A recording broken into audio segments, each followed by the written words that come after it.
All right. Welcome, everyone.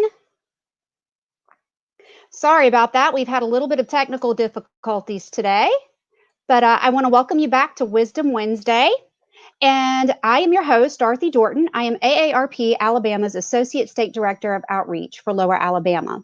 And today I am joined by Candy Williams, who is AARP Alabama's State Director, and the Voting Rights Outreach Coordinator, Joshua Baker, from the Alabama Disabilities Advocacy Program, also known as ADAP. We've got a lot of great information that we're going to give you today about voting. So just bear with us. As always, these broadcasts are recorded, so you can go back and watch them on Facebook or YouTube at any time. And I will be putting up a lot of slides on the screen with some great websites and great tips and information. Those, of course, I will put in the comments on the Facebook page after the broadcast. So a lot, as we know, has changed due to COVID-19, but one thing that is never going to change is the importance of voting. And right now, it is more important than ever that voters over 50 have their say at the ballot box. So that's why AARP Alabama is fighting for your voice to be heard. From preventing cuts to Social Security, to protecting Medicare, to lowering prescription drug prices, you deserve to cast your vote on the issues that matter to you. As always, I do want to remind you that AARP, along with AARP Alabama, is a nonprofit, nonpartisan organization. So we want to make sure that you do understand and appreciate that we don't endorse candidates, we don't give money to candidates or elected officials, and we do not have a PAC. So, but what we want to do is make sure that you know all of your voting options and that all Americans, from working parents to family caregivers to nursing home residents, can vote safely whether they choose to vote from home or in person. As always, please feel free to ask relevant questions in the comments, and we will try to address each one of these at the end of the broadcast if we have time. We've got a lot to cover today on this super important issue. So let's go ahead and get started. And I'm going to bring in and introduce Mr. Joshua Baker. Hi, Joshua. Thanks for joining us. So happy to be here. Great. Thank you so much. We're happy to have you. So Joshua serves as the Voting Rights Outreach Coordinator for the Alabama Disabilities Advocacy Program.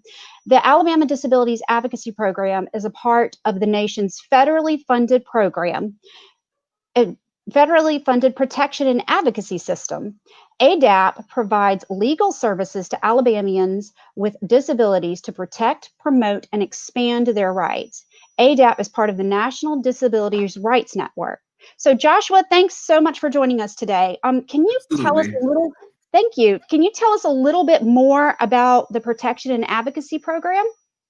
Absolutely. So our protection and advocacy system nationally is comprised of protection and advocacy organizations in each state.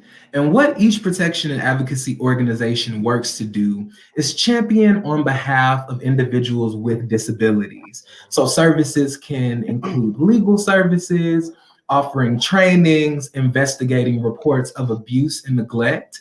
And when we kind of look at it in a historical scope, we kind of see that in terms of voting with individuals with disabilities, rights for individuals with disabilities in general, historically, it hasn't been one streamlined system before the P&A that came in to ensure that these rights are upheld. So in the 70s, Geraldo Rivera took us behind the scenes in what is known as Willowbrook, that some of you might be familiar with. And Willowbrook was a state institution for individuals with disabilities, and the nation was able to see the deplorable conditions to which individuals with disabilities were subjected. And because of that, it catalyzed what we now know as our current protection and advocacy system, which works so extremely hard to ensure that individuals with disabilities are protected. Excellent. That's such a great program and so needed as well. Joshua, you've mentioned before when we were talking before the show about a program called the Help America Vote Act, or HAVA. Can you tell us a little bit about how this affects voters, and especially voters with disabilities? Absolutely. So when we talk about legislation that affects individuals with disabilities, and specifically as it relates to their ability to vote, we think about two important acts. We think about the Americans with Disabilities Act of 1990, and we think of the Help America Vote Act of 2002. And if we are to generally break them down into how they function, think of the Americans with Disabilities Act as a general covering that kind of addresses the many-fold issues that individuals with disabilities face. And when we talk about the Help America Vote Act of 2002, we specifically dive into the intricacies that relate to voting for individuals with disabilities, whether it be having accessible polling machines, whether it be the ability to vote privately and independently. This act was trailblazing and fundamental in securing that individuals with disabilities have the equal opportunity to vote in the same way that all Americans are able to vote. Excellent. That's some great information. Um, and Joshua, can you tell us some more, a little bit about the rights of voters with disabilities? Maybe exactly what is the definition of disabilities when it comes to voting, and offer some tips for those voters. Absolutely. All right. So the Americans with Disabilities Act defines a person with disabilities as a person who has physical or mental impairment that substantially limits one or more major life activities. So this addresses individuals with physical disabilities, intellectual disabilities, and mental illnesses. And when we get into some of the rights at the poll, they are rather extensive, and they are things that you can kind of find on a Google search, just if you're interested in what some of those rights are. But some of the most prominent ones you'll think about. So the ability to vote privately and independently. That's kind of a trail mark of what we think about when we think about voting. We think about the partition. We think about our ability to kind of sit and contemplate and privately and independently vote. And what some of us fail to realize sometimes is that if you think about an individual with disabilities, whether they have an accessibility issue, that privacy can sometimes be compromised, and it shouldn't. So privacy and independence are a right at the poll. Having an accessible polling place to make sure that your polling location is ADA compliant, that it has the necessary ramps, that stairs have the necessary handrails, that it's wheelchair accessible. Entrances and doorways need to be at least 32 inches wide. So those are some of those more physical aspects of the ADA compliance.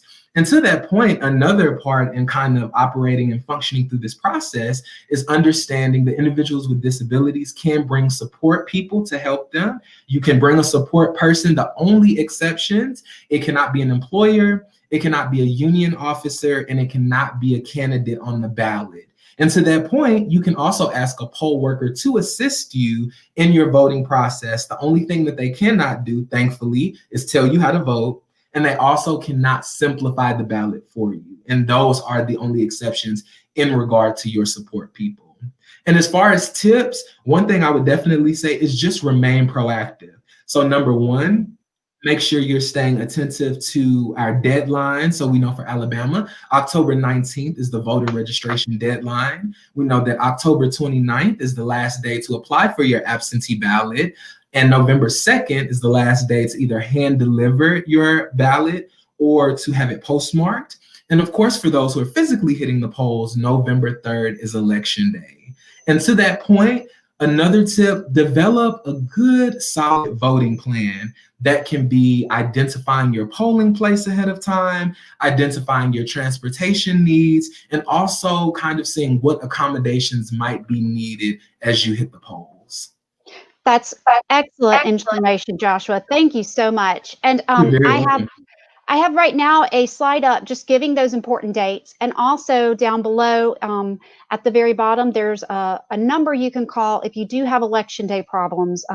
If for some reason you are in a wheelchair and your voting place only has steps up to it, this is a number I believe you can call and get some information and some support with that. That's such great information, Josh. I really appreciate it. And I have one last question for you right now. And we know a lot. There's got to be a lot of questions around guardianship in voting. You know, some people do have Absolutely. legal guardians. So, can you tell us a little bit how legal guardians can help their loved ones to vote? Absolutely. So, to start off and debunk a myth, just because an individual with a disability has a guardian, it does not mean that their right to vote is automatically stricken, okay? So, each state has its own policy as it relates to guardianship and how it affects an individual's ability to vote. And in Alabama, it has to expressly be taken away through a mental competency hearing by a judge. So it is not by default that if a person has a guardian, they automatically cannot vote. They do retain that right. It would have to be expressly decided by that judge that an individual would not be able to express their vote. Great. That's really good information. Thanks so much, Josh. I really appreciate it. And I want you to hang on in the background because we're going to come back with some questions later. Okay. Thank you so Okay, much. you're welcome. So now we have Candy Williams, State Director for AARP Alabama. Hey, Candy. Good morning. How are you, Dorothy? I'm great. Thanks for joining us today. Hey, thanks for having me. This is good information. I'm glad we're doing this. Yeah, I do too. This is really important. And I know how hard you and the rest of our team have worked on making sure Alabama voters can vote and can vote safely. Can you talk a little bit about AARP's efforts in making sure that Alabama voters are protected? Absolutely. Right now, we're working to help Alabama's 50 plus know how to vote safely in the election, whether you want to vote in person or by absentee ballot. Historically, the 50 plus voters are the most consistent when it comes to overall voting participation. And we're the most reliable voters. You have to think about this. There's 420,000 members in the state of Alabama, AARP members, and AARP members are even more reliable. And we want to make sure that your voice is heard. If a candidate wants to win, they must listen to older voters and to the 50 plus and address the issues that matter most, which is strengthening Social Security, protecting and strengthening Medicare, building a strong long-term care support system, and lowering prescription drug prices. Now, how have we been talking about this? We're trying to get as much information out as possible through events like this.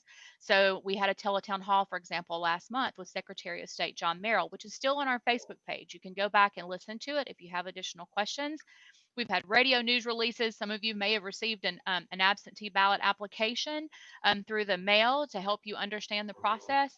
So we're here to help you have the right information to vote safely. Excellent. Thank you so much, Candy. I was popping up some slides. And again, I know this is a lot of information we're throwing at you. So all of these slides will be available in the Facebook comments after the broadcast. But that's some really great information. And like I said, I know the whole team, state team in Alabama has really been working hard on this and making sure folks know. One great thing that we had developed what is a video that kind of breaks down the absentee ballot process. It's a real quick, easy to follow video, and I'm going to take a second to show that, and then we will be right back with Candy. Do you know how to vote by absentee ballot in Alabama? Here's how. To vote by absentee, you must download the application at alabamavotes.gov or call the Secretary of State toll-free at 1-800-274-8683. That's 1-800-274-VOTE to request one. Then, submit a signed absentee ballot application with a copy of your photo ID anytime before October 29th to the absentee election manager for your county. Call your county courthouse or the Secretary of State's office with any questions about submitting your application. You should watch your mail for the ballot to arrive within a week. It comes with 3 envelopes. Once you fill in your ballot, you will need to assemble it in this order. First, seal the ballot in the plain envelope. Second, place the plain envelope inside the affidavit envelope. Third, seal the affidavit envelope and complete the affidavit that is on the outside of the envelope. And finally, the affidavit must have your signature witnessed by 2 witnesses, 18 years of age or older, or a notary public. One may be available at your bank. AARP Alabama urges people choosing to vote absentee to request and cast their ballots as soon as possible. Mailed absentee ballots must be received by the absentee election manager by noon on November 3rd. Americans 50 and older are the nation's most powerful voting bloc. Let's make our voices heard. To learn about your voting options, go to www.aarp.org/Alabama Votes.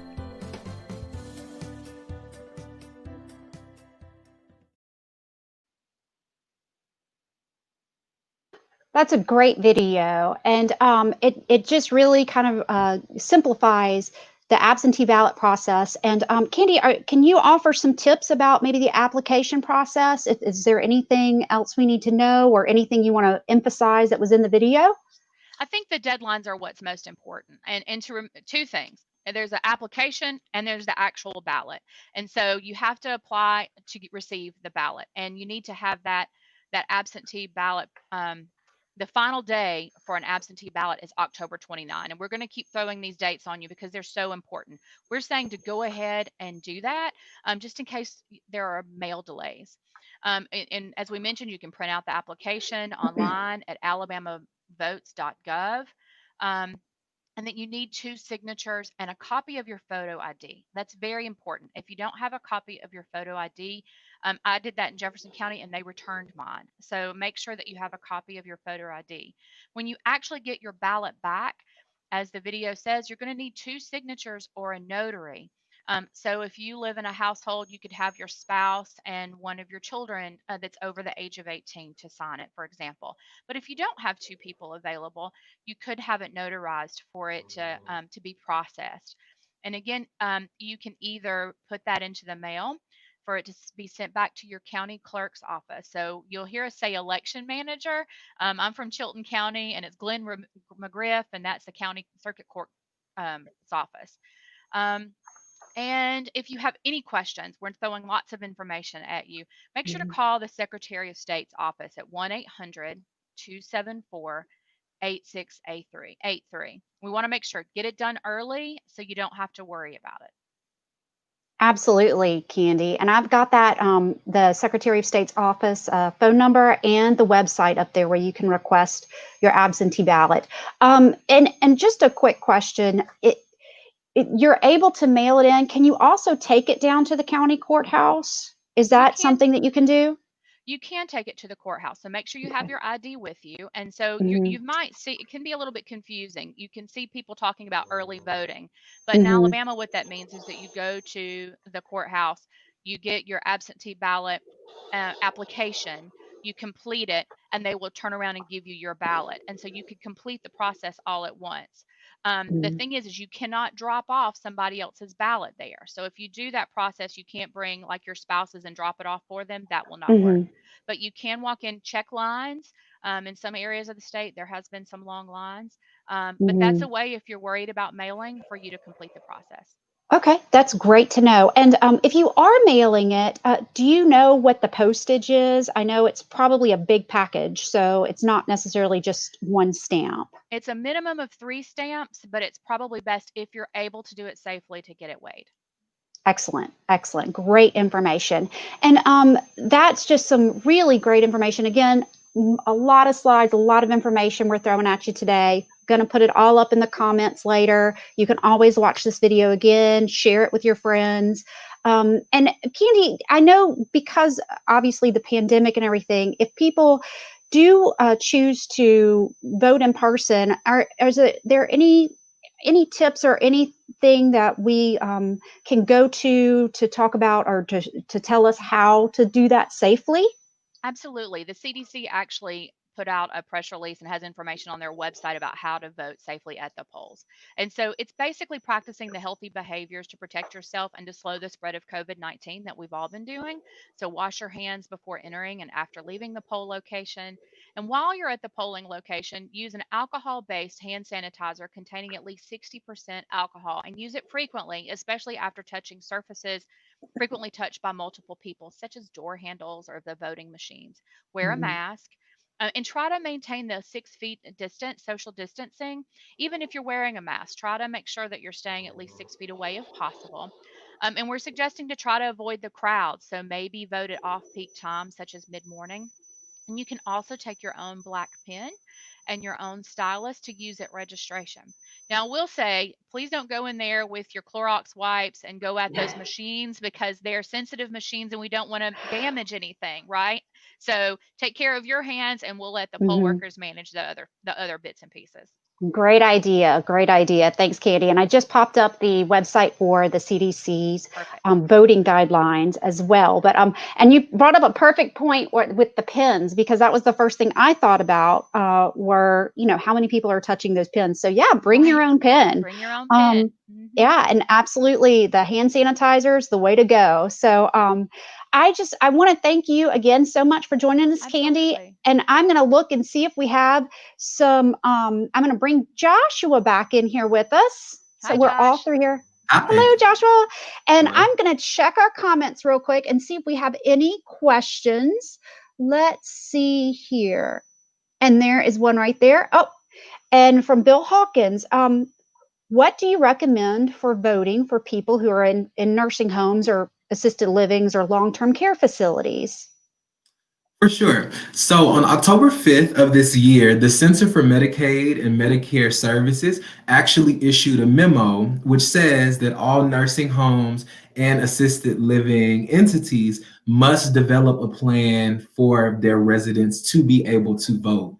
So that's wonderful. The link is actually up there right now for you to learn a little bit more about what that involves. But certain allowances are being able to designate a person of that resident's choosing to help walk them through the process, as well as the staff actually getting involved in securing their postage materials and making sure they're able to effectively and in a timely manner send and receive mail. So coordinating with the staff is the best way, because when that individual does indicate that they do want to vote, the staff must honor that request.